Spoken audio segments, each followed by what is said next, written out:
industries whose products are consumed not only at home, but in every quarter of the globe.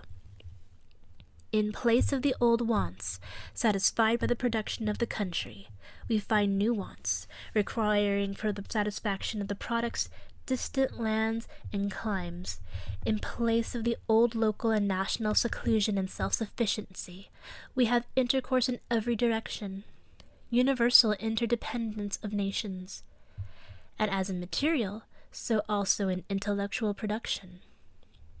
The intellectual creations of individual nations become common property. National one-sidedness and narrow-mindedness become more and more impossible.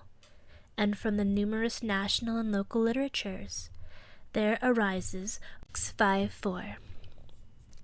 The bourgeoisie, by the rapid improvement of all instruments of production, by the immensely facilitated means of communication, draws all, even the most barbarian, nations into civilization. The cheap prices of commodities are the heavy artillery with which it batters down all Chinese walls, with which it forces the barbarians' intensely obstinate hatred of foreigners to capitulate. It compels all nations, on pain of extinction, to adopt the bourgeois mode of production. It compels them to introduce what it calls civilization into their midst, i.e., to become bourgeois themselves. In one word, it creates a world after its own image. The bourgeoisie has subjected the country to the rule of the towns. It has created enormous cities, has greatly increased the urban population as compared with the rural, and has thus rescued a considerable part of the population from the idiocy of rural life. Just as it has made the country dependent on the towns, it has made barbarian and semi-barbarian countries dependent on the civilized ones, nations of peasants on nations of bourgeois, the East on the West. The bourgeoisie keeps more and more doing away with the scattered state of the population, of the means of production, and of property. It has agglomerated population, centralized the means of production, and has concentrated property in a few hands. The necessary consequence of this was political centralization. Independent, or but loosely connected provinces with separate interests, laws, governments, and systems of taxation became lumped together into one nation, with one government, one code of laws, one national class interest, one frontier, and one customs tariff.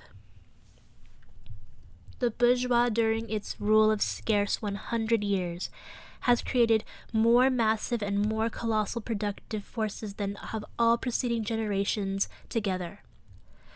Subjection of nature's forces to man, machinery, application of chemistry to industry and agriculture, steam navigation, railways, electric telegraphs, clearing of whole continents for cultivation, canalization of rivers, whole populations conjured out of the ground. What earlier century had even a presentiment that such productive forces slumbered in the lap of social labor?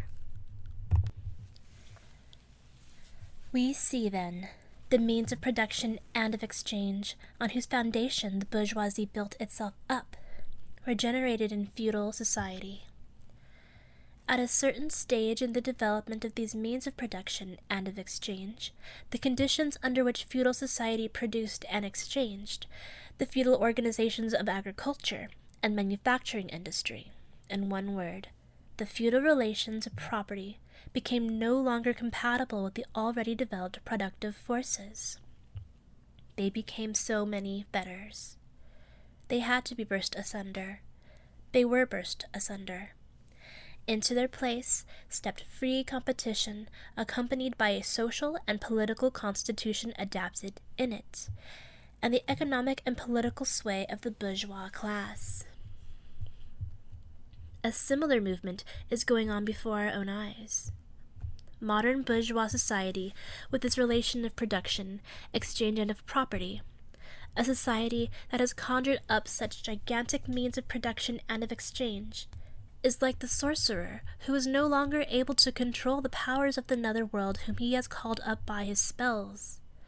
For many a decade past, the history of industry and commerce is but the history of the revolt of modern productive forces against modern conditions of production, against the property relations that are the conditions of the existence of the bourgeois and of its rule.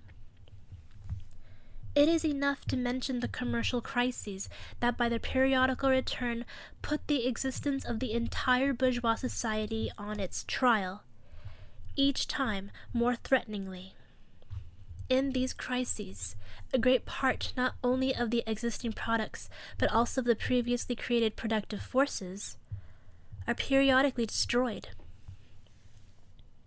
In these crises, there breaks out an epidemic that in all earlier epochs would have been seen as an absurdity: the epidemic of overproduction.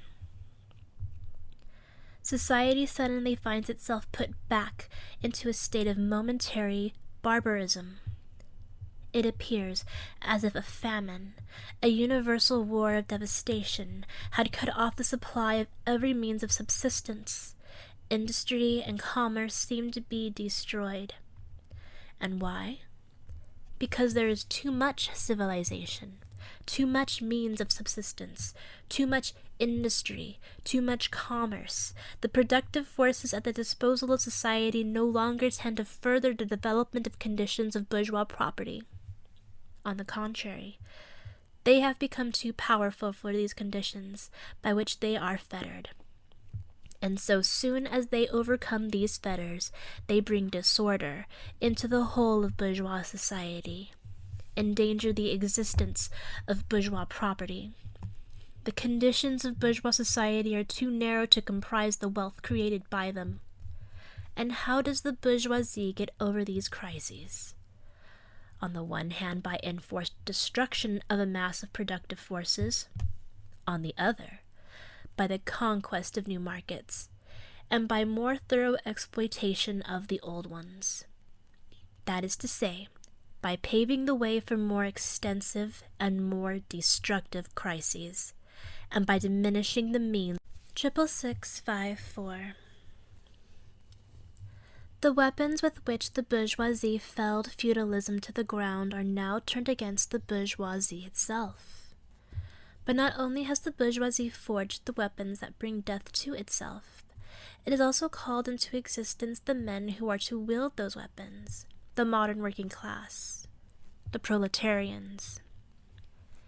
In proportion as the bourgeoisie, i.e., capital, is developed, in the same proportion is the proletariat, the modern working class, developed. A class of laborers who live only so long as they find work, and who find work only so long as their labor increases capital. These laborers, who must sell themselves piecemeal, are a commodity, like every other article of commerce, and are consequently exposed to all the vicissitudes of competition, to all the fluctuations of the market. Owing to the extensive use of machinery and to the division of labor, the work of the proletarians has lost all individual character, and consequently all charm for the workman. He becomes an appendage of the machine, and it is only the most simple, most monotonous, and most easily acquired knack that is required of him. Hence, the cost of production of a workman is restricted almost entirely to the means of subsistence that he requires for maintenance and for the propagation of his race. But the price of a commodity, and therefore also of labor, is equal to its cost of production. In proportion, therefore, as the repulsiveness of the work increases, the wage decreases. Nay, more, in proportion as the use of machinery and division of labor increases, in the same proportion the burden of toil also increases, whether by prolongation of the working hours, by the increase of the work exacted in a given time, or by increased speed of machinery, etc. Modern industry has converted the little workshop of the patriarchal master into the great factory of the industrial capitalist. Masses of laborers, crowded into the factory, are organized like soldiers. As privates of the industrial army, they are placed under the command of a perfect